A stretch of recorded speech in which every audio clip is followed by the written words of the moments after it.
Hello, and welcome to the episode. Oh, Todd Talks and Todd Talks people listen. Hopefully. And today we are going to be doing the 7 Battle Royal prediction. Said no one ever. Uh, no. Yes, we are getting a death battle this week, but I am not touching that one because I honestly not really sure how real this is. I mean, they claim it's a real death battle, but I'm not doing that one. Instead, we are indeed doing the Winter Soldier versus Red Hood breakdown. So let's get right into it. In World War II, there was a kid named James Buchanan Barnes. He had lost his parents in various tragedies, including his father at Camp Leahy. I think is how you say it. It's hard to read the text and then say the name. Anyway, but he lost his father at a military camp, and because he was basically an orphan, he begged the commanders of the base to keep him on as a ward of the state because he really did want to help the military. And they were all for it. So they decided to, use him as various things, including a mascot for the base. And then eventually he started getting training because he was shown to be very proficient in things. And this led to him becoming an actual military operative, despite being, let's just say, young. And his success caught a lot of people's eyes, including working with the one and only Steve Rogers, who at that time was not openly known to be Captain America. Of course, Bucky discovered this on accident, and after being threatened by tanning your hide, comics, everybody, it doesn't age well. He and Steve as Captain America and Bucky became a quite the dynamic duo and proceeded to help the Allies throughout World War II, including going after Red Skull, Baron Zemo, and a whole bunch of other Nazis, and Hydra. So near the end of the war, they were chasing the scientist Baron Zemo, and they were trying to catch a plane, literally, to that was aiming to help Zemo get away. The problem was that while they got to there and were able to leap onto the plane, Bucky got on the plane, but Steve missed. Steve fell into the English Channel, which led to him being frozen in time. And Bucky apparently blew up because the plane blew up. And yeah, that was bad. Except he wasn't dead, obviously. He was apparently recovered by Russians, because of course he was. And he was transformed into what we now know as the Winter Soldier. The Winter Soldier is a product of various things, including the Russians actually injecting Bucky with part of the Super Soldier Serum. It's not the full one. He didn't get all of Steve's abilities, but we'll get to that later. And he became their deadliest assassin. He would literally be frozen, be brought back out to kill somebody, then frozen again to help limit his aging and literally keep him on ice. See what I did there?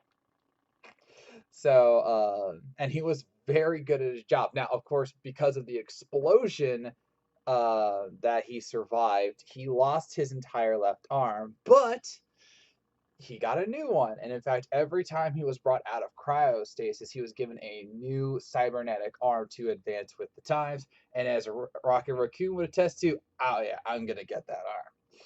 So if they don't mention that in the death battle, I'm going to be really ticked. So yeah, he was one of their greatest assassins, but it goes a little bit deeper than you might expect because during one of his stints out of cryo, and he's brainwashed this whole time. Let me note that uh, he actually went to Russia to work in the Red Room, which of course birthed the one and only Natasha Romanoff, aka Black Widow. And oh, by the way, Winter Soldier trained Black Widow. What? And of course they were lovers because of course they were. And but yeah, he trained her, and then eventually he went back into stasis, got out, almost remembered who he was, got brainwashed again, got back out, met Namor again. Long story, but throughout his history, he kept having like flirting moments of "I remember who I am." And then eventually he actually had to go up and fight Steve Rogers, who of course is back by this time. And that led to the legendary Captain America versus the Winter Soldier arc, where Cap was able to use a cosmic cube to free Bucky of his mind control, and that led to Bucky remembering who he was, and they happily rejoiced and they lived happily ever after. Yeah, right. Bucky was actually furious at what had happened to him, and so he went underground to try and take out all the people who who were responsible for everything that happened to him, including the Red Skull. And eventually, this led to the Civil War, the superhero Civil War, where Captain America died, and he decided, okay, they took Steve away from me. Now I'm gonna kill everybody who took Steve. And this almost led to him killing Tony Stark, who revealed that Steve had wanted Bucky to become Captain America in his stead to help curb his path of violence and everything. And he did. He became Captain America, and in fact, there were honestly two Captain Americas at one time, even when Steve he was not dead. He had gotten shot twice by snipers, didn't take because apparently he was literally frozen in a moment of time and was supposed to come back, but because of a machine getting broken, he was literally reliving his past until he could be freed. There are times I really hate comics because, like, that's just stupid. Just kill the guy. Kill the guy and be done with it. All right, but yes, Bucky was Captain America. He did lead the Avengers, including during Secret Wars. He was there during Siege, and let's see, what was the other one? Oh, yeah, Fear itself, where he actually died because, of course, you just can't kill somebody. What happened here was that he was beaten by Sin, the daughter of the Red Skull, and he was beaten low to an inch of his life, and it was stated that he died. He wasn't, of course. He was taken to Nick Fury, who gave him the Infinity Formula, which is what Nick Fury takes to basically be immortal. Until he wasn't. But this helped bring back Bucky. He took his Winter Soldier form once again and became, just this uber epic anti-hero, killing machine / hero. It really just depends on the storyline. He sometimes was very heroic. Sometimes he prefers assassination. Sometimes he prefers defense. He was leader of the Thunderbolts. He saved Captain America himself during Secret Empire, which was so weird. And so on and so forth. Now,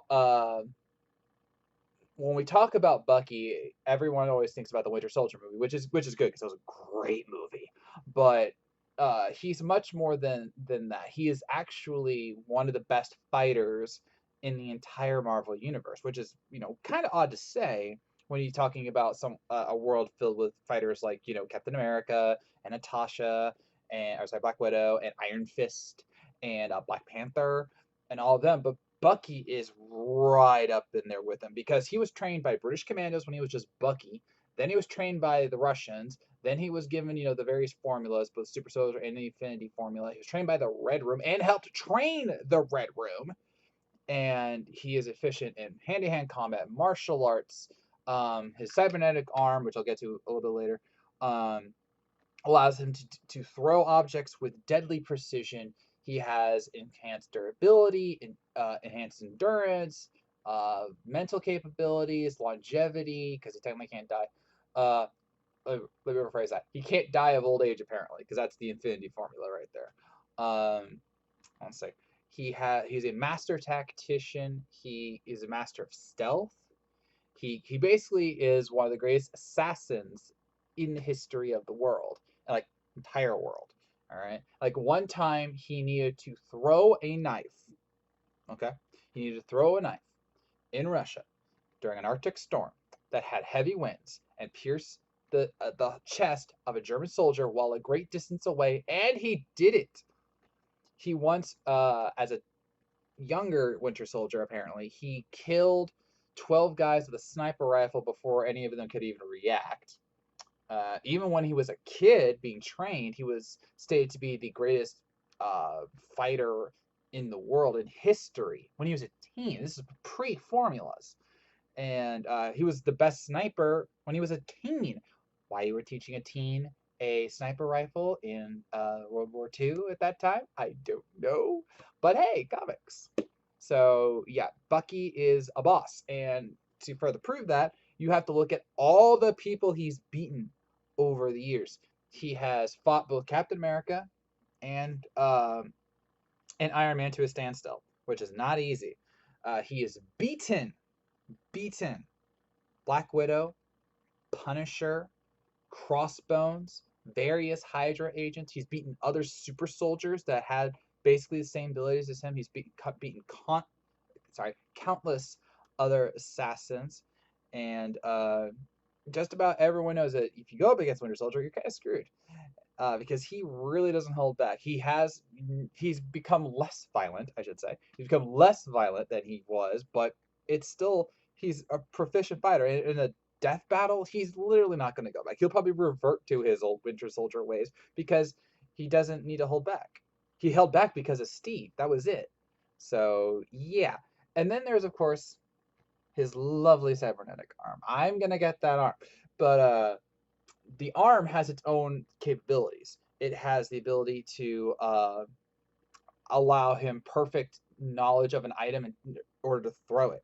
What does that mean? Well, think about how, remember with Steve Rogers, he would use his brain to calculate how to throw things perfectly. The arm allows uh, Bucky to do that on his own. So if he was to pick up a pen, the arm would literally feel the weight and would tell Bucky's brain exactly how hard, how fast, and what direction to throw it to get perfect accuracy. So really, anything he picks up with that arm, he could throw it like a deadly weapon. Um, it's also able to block bullets, block knives, and even the vibranium claws of T'Challa himself. All right, and vibranium, it's supposed to go through about anything. So that's how advanced it's gotten. Plus, it has an EMP that it can generate to knock out all nearby electronics. It can actually give out an electric burst like lightning, and can even have a flamethrower. I really want that arm now. So it's highly durable, and it's even stated, though I really hope we don't see this in Death Battle. It's even stated that apparently if he was to lose the arm, he could pull like a cyborg and just get it to move anyway. Creepy AF. So yeah, when you put all of this together, Bucky is absolutely a boss. He's one of the greatest fighters in the history of the Marvel Universe, and you better hope he's not picking you as a target. All right, and now moving on to another Todd, Jason Todd. So let me tell you a story. Once upon a time, Batman had a sidekick named Robin. We've already met him, Dick Grayson. Dick eventually moved on for various reasons and various continuities. And Batman found himself basically alone. Until one day when he was fighting crime and he happened to be near Crime Alley.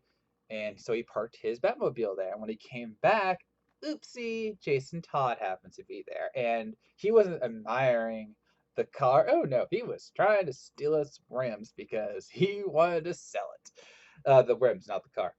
But could you imagine if he had gotten the car? So what happened here was that Batman was actually impressed by his moxie and kind of missing Dick Grayson. I can't believe I made that joke. He decided to take him in as his ward again. And by the way, he was 12 at the time. How old was Dick when he picked? Never mind. So he decided at first he was just going to help this kid because Jason had a rough life. His father was horrible. His mother died of an overdose and basically taught him to steal to survive. He was living off the streets, and everything that Batman tried just wasn't working. He tried to put him in a boarding school, which turned out to be a school for criminals. Oops. He tried teaching him, the way he taught Dick. It just wasn't clicking because Jason was just totally different. He was more brash. He was more filled with rage. He had a lot of darkness in him. He wanted to kill people. He felt that the criminal element needed to be put down instead of just shown mercy. Now, he would eventually curb this in his time as Robin, including impressing Batman by not killing Two-Face, who had apparently, it's on the story. So, but he spared Two-Face, needless to say, and it really made Batman think, okay, he's got a shot at, being better. But it was just clear to Batman, to his family, and the fans that Jason just wasn't Dick Grayson. They had like the perfect sidekick with Dick Grayson, the perfect Robin, and then they get Jason Todd, and it was just a step below. So, here's what happened. The DC editors realized that the fans just weren't having it with Jason Todd. So they decided we got to do something big. Let's put it in the fate of the fans. So in the story Death in the Family, Jason finds his mother, his actual biological mother, and finds out that she was blackmailed by the Joker to help get him medical supplies and embezzle funds and blah blah blah. And she sells him out to the Joker. So not best mom ever. And Joker, once he gets Robin, realizes he has the perfect opportunity. So he beats him nearly to death with a crowbar. And if you ever seen Under the Red Hood, oh man, did they render that scene powerfully. Um, and so he leaves him beaten to nearly to death. And then he has bombs in the room to kill both Jason and his mother, because of course it's not like the mother live, he's Joker. And Batman at this time is racing to try and save them. They're both trying to get out, and the bomb goes off, and all you see is, did Robin live? Did Robin die? Call these numbers.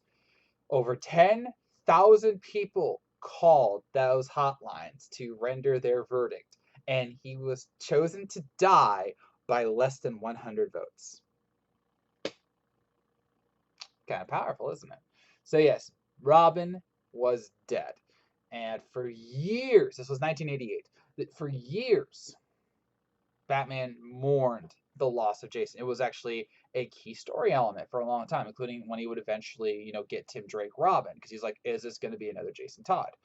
And so on and so forth. But eventually, uh, a certain crisis happened, and being known as Superboy Prime, I am not going to dig into him.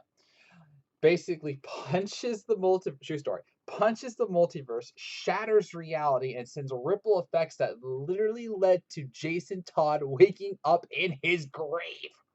All right. Now, good news, bad news. The good news, he was alive. Bad news, he was in his grave, still, not recovered from the Joker beat down, and it was 6 months after his death. So obviously he didn't have decomposition happening too much. But so he literally busts out of his grave while underground and walks a couple miles, was collapsed, taken to a hospital. He was in a coma for a long time until someone recognized him, told Talia al Ghul, because that's always a great idea, and she brought him to a Lazarus pit to heal him. And she did. He lived again, and then he decided, after hearing that Joker was still alive and that Batman hadn't really done anything after his death, he would go on and recreate basically the path to Bruce becoming Batman, except he did it for himself, and so he could go and become a new kind of hero known as Red Hood, which, if you somehow don't know, Red Hood was the original one of the original versions of the Joker, but it was actually what he wore when he went into the vat of acid, or at least in one continuity. So he went back to Gotham, now fully trained, armed to the teeth, and wanting blood, literally. And he decided that he was just going to fight a one-man war on crime through any means necessary. He went up against Black Mask and his gang. He wanted to, free Gotham from its corruption, but do it in a way that actually got work done. He even went back and found Joker, beat him with the crowbar, and only let him live so he could do a further plan against Batman. Now, if you recall Batman Under the Red Hood, you're going to know this story now. So during his time trying to fight Black Mask, he basically goes one-on-one with Batman all the time, and he starts performing psychological warfare on him to screw him up, like putting the Robin mask in the Batmobile and jacking the car like he did one time. And eventually, he kidnapped Joker, got Batman to the room, revealed who he was to him, and demanded that he kill Joker because it's just not right that he lives. And Batman does, beautiful speech about, how it would be so easy to kill Joker. And, I have never not fantasized about like just taking him somewhere and beating him senseless, torturing him weeks and months, and then eventually killing him. I've never not fantasized about that, Jason, but I can't cross that line. So, Jason points the gun at Joker, says, I'm gonna kill him or you're gonna kill me. Naturally, that doesn't happen. Jason and Batman went their separate ways, and yeah. So eventually eventually Bruce dies. I see, this is just sad. I mean, if we're really thinking about it, like, how many times these characters die and like come back? It's really annoying. So anyway, Batman dies, and the Battle for the Cowl, one of my favorite comic events ever, came to be. And Jason, at this point, had literally gone full tilt. He had gotten a message from Bruce in his last will and testament saying that he considered Jason his greatest failure. He should have been there more for him more. He should have done more for him to cure him of his rage and everything, and he failed because he put him in the Robin outfit, and he said he felt really bad about it. Jason didn't like this at all. So he went full tilt, and when there was a power vacuum in Gotham because Batman was dead via Final Crisis, he decided to go full armored, gun wielding Batman, right? And he shot Damian, Batman's son. He beat and nearly killed Tim Drake, and then eventually he crippled, didn't cripple Batwoman. He beat Catwoman, and then he went 1-on-1 with Dick Grayson to become the true Batman. He lost, but he still hung around as the Red Hood in a even more anti-hero form, including getting a sidekick named Scarlet, and eventually he was shown the light, kind of, sort of. He became a member of the family after he got a group called the Outlaws. This is in New 52 and Rebirth. And he realized that while he could still be his own guy, including using guns, which the Bat Family is never supposed to do, he could be his own man, be his own hero, and do the right thing, even if no one's going to acknowledge it.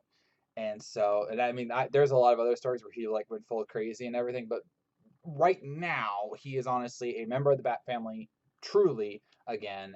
And while they won't admit how good he is and that he is doing effective things to be a hero, yeah. So it's a thing. And remember, all of this happened because you people killed him. Everything that happened afterwards, you blaming yourself. So the reason that Red Hood is so persistent and so devilishly good at what he does is because he is honestly that good. I mean, even when he was just being trained as Robin, he was being trained by Batman, one of the greatest fighters ever. And then he recreated that path, like I mentioned before, to become Batman skilled even more. And thus, he has been pushed to peak physical condition in both strength, speed, agility, endurance, quick reflexes. He has dodged machine gun fire at point blank range. He has outfitted himself with a variety of tools. He is a master of all armaments, including your typical bat gear like batarangs and smoke pellets to things like guns. All the guns. And my camera's out of focus for some reason. There we go. Like all the guns. All right. And because of that, he has become not only one of the greatest fighters in the world, but one of the most deadly killers. Like he is, even when he was with the Outlaws trying to turn a new leaf, he's never afraid to kill somebody. And if you read Batman 3 Jokers, #1, he killed one of the Jokers because he knew he could, and he knew he had to, and he was never afraid to do it. So yeah, he is that good. Like he even got Damian Wayne, who is totally a dick. Not Grayson, just a dick.